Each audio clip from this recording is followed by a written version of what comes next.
I'm going to move on. I want to ask you about hosting and being the voice of Murrayfield, because that's where I met you from, is where I heard your voice from.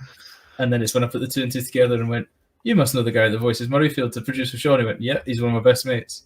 Yeah, so it's... how did that come about, hosting? Being a host and the after dinner speaker, how did that all come about? Well, I've always wanted to be an after dinner speaker. When I was a kid at Gala Academy, my best mate Pete Coburn, his dad was a Gala YM man, and Gala YM had the big dinners in Gala when I was a kid. So the volunteer hall, which is right in the middle of Gala, seats, I don't know, 300 and more people. And Gala YM would have these big proper rugby dinners with, you know, rows and rows of tables, and then a big top table at the top of the hall. And kids like me, because of Pete would get his mates to be the glass collectors. Oh, I know those. Like we do them at the town festivals. The rugby boys used to do the Beltane festival. Yeah. No, that's exactly it. So and then you got great tips at the end, because everybody after they'd had their kitty just gave you what was left, and you split that. And at the end of the night, you got a pint or a couple of pints, and it was just. But the thing I loved was standing, listening to these guys up the front hold court of all of those and make them laugh. And I just always thought I'd love to do that. Like I would, as you can guess, I would love to have been a stand-up comedian or a presenter or a something. But I watched these guys and I thought they are amazing. I just loved it, and ridiculous, and they were rude, but some of them had caps and some of them were British Lions, and I would love to do that. And when I was in Hong Kong, because I said yes to things, I got to do bits and pieces of hosting, and because they were always looking for people who were available and free, that tended to be me. So I volunteered for things, and I look back on it now and I think, God, I would have been hopeless. One of the first things I had to do was with Joe Bugner, and Joe Bugner made fun of my first name being really short. And I was like, hang on, Bruce, Joe. And it's like the whole place just exploded, and I thought Joe Bugner was going to knock me out. And a guy came up to me at the Sevens and was like, "You're the guy that took the mickey of Joe Bugner." And I was like, "Oh no!" But that was quite cool. And then I came home, and you know, Gala Red Triangle did a dinner, so for their under-16 team, and I went and did that, and I think I did the Wanderers under-18, and then I got asked about that, and I did a Burn Supper, and I said yes. Oh, you'd be magical at Ode to a Haggis. I'd love to see you do. No, see, I can't. I do Toast to the Lassies, but I need to do the Address to the Haggis. I'd love to do Tam O'Shanter. I just need to put some time into it, because I would love to be able to do that, because that's another one that I've seen people do and thought, I'd like to do that. Actually, the first Burn Supper I ever went to, I was speaking at. I'd never been to a Burn Supper, and then I got asked to do the Toast to the Lassies. But I just said yes to everything, and I was always of the feeling that, well, I probably thought I was doing okay, but actually I needed all those to become anything like better. And then I started to get asked to do that rugby club, and then this rugby club, and I just loved it. And I loved it because it's not like stand up where that's what you're there to do. You're there to talk, and because those people tend to be people who they know where you're coming from, and they're not necessarily there. There has been heckles, but not many. They tend to be there to have fun, so they've already bought into the fact that you're here to entertain me. So I'm gonna get on board with that. So I love that feeling and that atmosphere. And then things started to pick up, and I started to get more dinners, and I was spending quite a lot of like April to June speaking Friday nights, Saturday nights, and I just loved it, and I loved meeting people, and I bumped into, you know, I'd been a rugby club and guys who'd come up that I'd played with or against, or we all knew somebody that knew somebody, and I just felt such a sense of belonging, and I loved talking. And then I think I started to get better. There was things I said and I now regret, but I didn't realize it at the time. And now I think I'm probably a bit more not polished, because I'm not. Scotty Glynn, who's a big hero of mine. Scotty Glynn was a professional after dinner speaker for the Pans. Just an amazing guy, raised heaps of money for charity. Sadly died a couple of years ago, and I really miss him. He's actually up here. He's looking over me. I've got a picture of him up here, and he's watching me now. A big toothy grin, a toothless grin, I should say, watching me. And Scotty kept saying to me, "You need to lose the cards. You need to lose a card," because I always have cue cards with just a little bit on them to remind me. I said, "Scotty, I can't." He's like, "What's the worst that can happen? What's the worst that can happen? Just get rid of them. Just get rid of them." And I've never done it. And whenever I speak, I'm a wee bit emotional, because I'm thinking about him, because he gave me chances at dinners, and one of the best things that I would get would be a phone call, and it would be, "Hello, is that Bruce? Yeah, it's this guy from this place. Scotty Glynn said that I should get you to speak at our dinner." Like, I would grow 10 feet tall because getting Scotty Glynn's after dinner stamp of approval was the best. And I've spoken with professional after dinner speakers, and sometimes I didn't like that, because they do actually have a connection with the people they're speaking to. But they're good and they're funny, but they're not for me. I've heard international rugby players who are great and can tell stories about being international rugby players, but I can't do that. So I can tell stories that the people who are sitting there listening to kind of get, because they've possibly been in the same situation. And I've had guys come up to me going, "I know that story because my mate was the." Those are the wee magical moments that keep you going. So I've still not answered your question yet. So what? I was coaching. I forgot we're on a podcast. I've just been listening to you for an hour. I know. I'm sorry. Don't ever apologise for being funny. Don't ever apologise for being funny. I was coaching, and I love coaching. I love clubland, but I got caught a wee bit in career, and I was having to commute. I was living in Edinburgh. I've got 2 kids, other things to be doing, but I was working in Hawick, so I was bushed, and I couldn't commit to club coaching, and I had to make the decision. I'd got the chance to be a deputy head teacher, and I wanted to do it, and I love Hawick, and I'd been at Hawick as a head of PE, and I felt I could help it get better, and I wanted to do it, but it meant that I couldn't do club coaching. So that I was sad about that. But what I could do was something that didn't have necessarily the responsibility. So at the time, Johnny Petrie was the CEO of Edinburgh Rugby, and I know Johnny kinda, and I coached at Dundee. I actually know his old man better than I know Johnny, because his old man used to do the car park at Dundee High School, and we'd be in the bar after the game. Great guy, brilliant, proper salt of the earth clubland legend. And I got in touch with Johnny, and I said, "Look, I'm not going to have a club commitment. I live at the back of Murrayfield. I'll be at the games mostly anyway. If there's anything that I can do, let me know." Within no time at all, I was in his office having a chat with him and a great guy, Stuart Martin, who are both now at Ulster. And they said, Johnny had this list of things, and he was like, "Can you do this? Can you do this?" I was like, "Listen, Johnny, I'll do any of it. I'll do none of it. I'd love to be involved. I've got a lot of enthusiasm for the place. I'll probably be here anyway.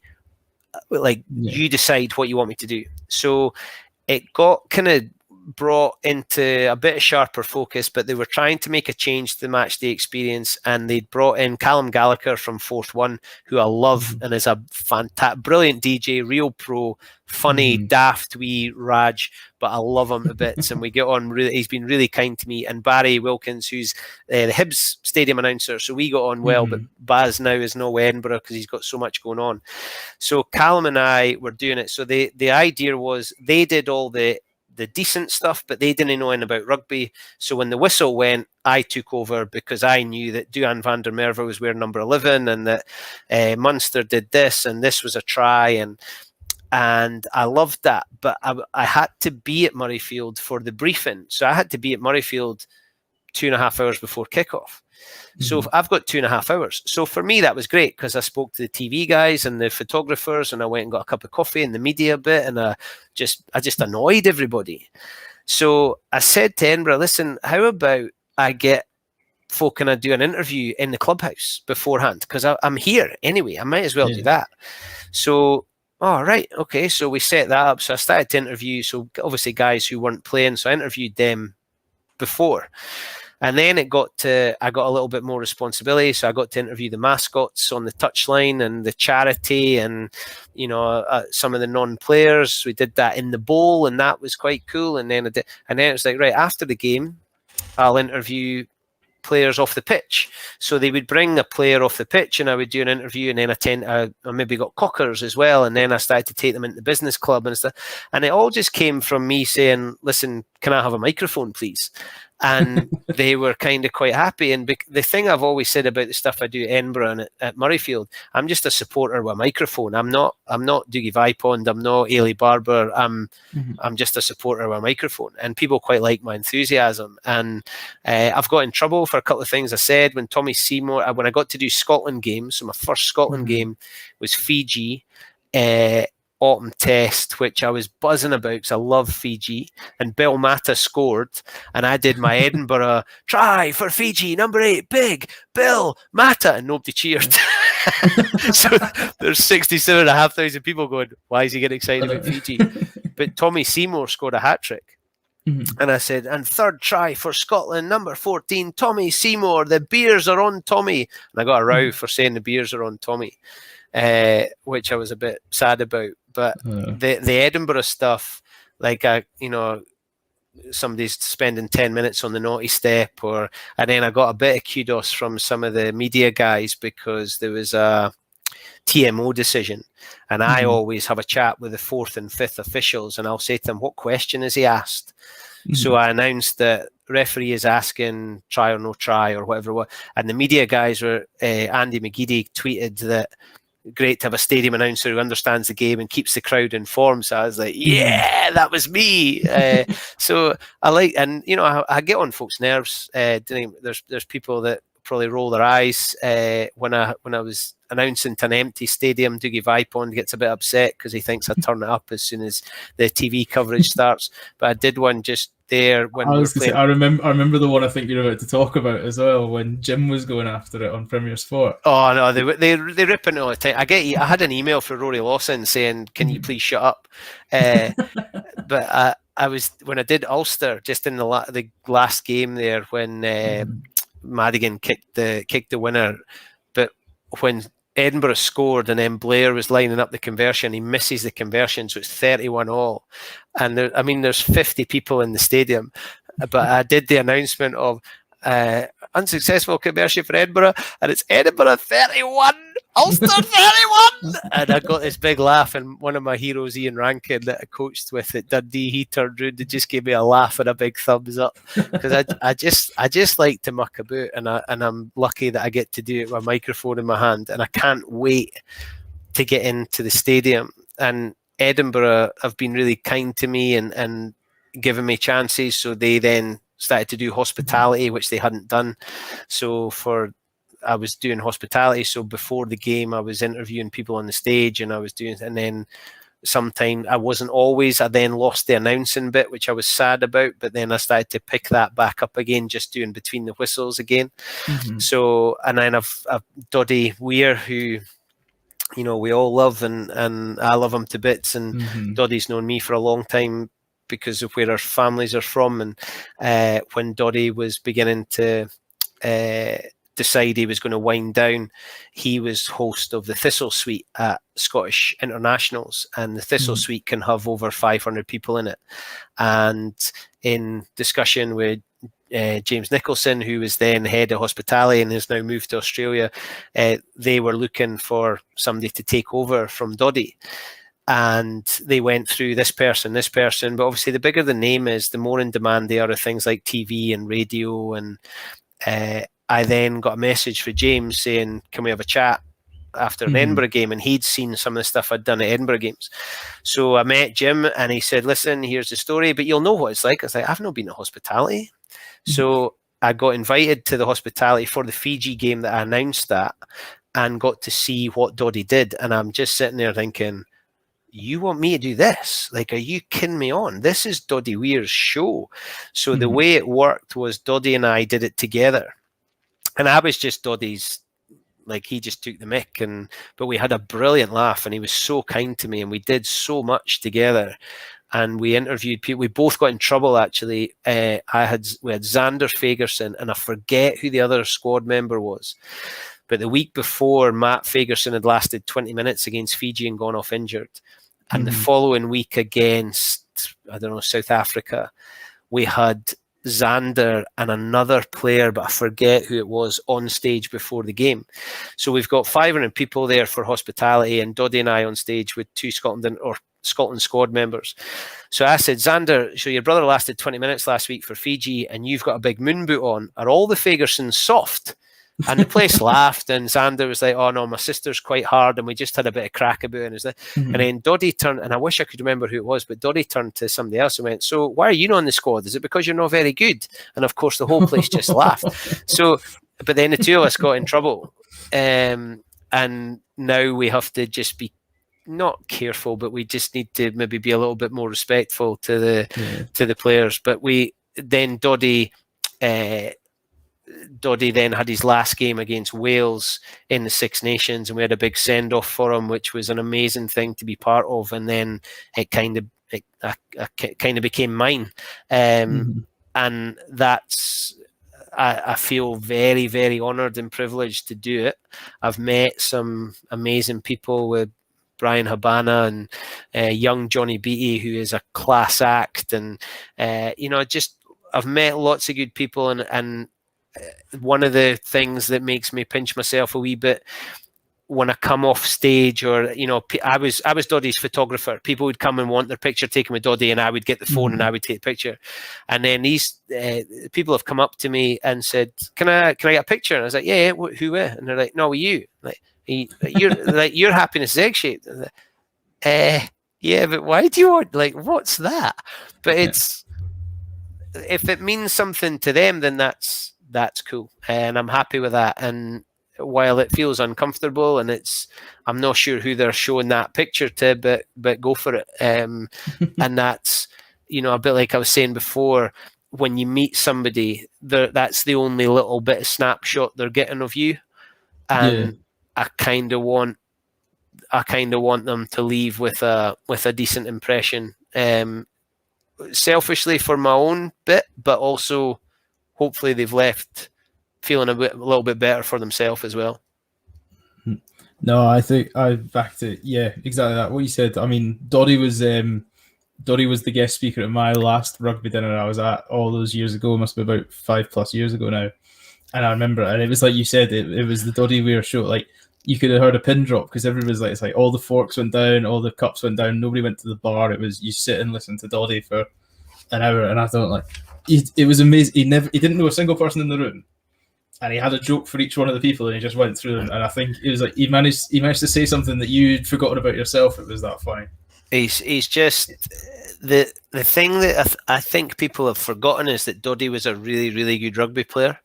Yeah. Because he's now become Doddie Weir. He's become this persona, rightly through a lot. But people, I think that there are people who never knew Doddie Weir as a rugby player because they don't remember the 97 Lions. They don't remember Doddie playing for Newcastle or playing for Scotland. They don't remember that.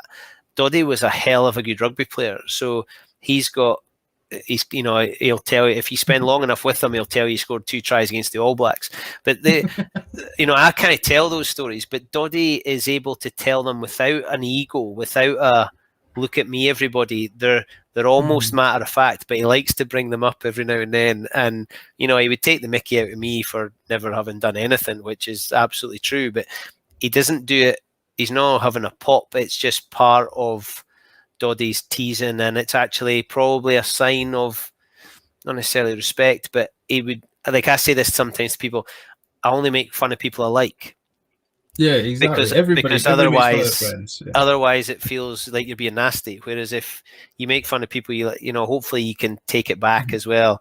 And Doddie, we just had some brilliant moments when we weren't in the room with the 500 people, moments where, it was just nice to be with somebody like that, not necessarily Doddie Weir, just with a nice guy who made me feel better. And made me a better host and speaker and probably a bit non, I don't know, maybe more compassionate, but more understanding, and a man of immense pride and determination. And I love the guy very much, and I know I played rugby with his other brother, his younger brother Tom, and I've known Chris since he was a kid, and Kirsty, his sister, is just off her nut, crazy but fabulous, just great people, and they leave the people they're with in a better place.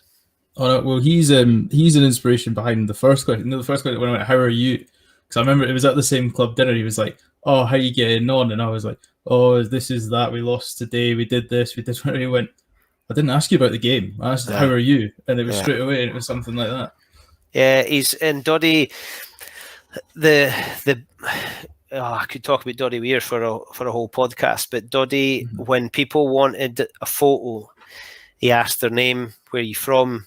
He then probably sometimes made up that he knew somebody for there, or he'd been there before, or he remember. Like he had a little moment that, a bit like you're saying, when people left, they'd had more than just a selfie with Doddie Weir, and that's probably one of the difficult things for people like Doddie, because everybody knows Doddie Weir. Doddie Weir doesn't necessarily know everybody, but when he's spoken to you, he gives you the impression that he did, and he took time to, like, you, how are you? Not how's the thing that's revolving around you, but just how are you, and where are you from? And he leaves you a smile, and there's a wee joke, and he'll have a pop at almost anything, as well as himself, and that's another thing that endears him to people, because he's willing to have a chuckle at himself. Oh, exactly.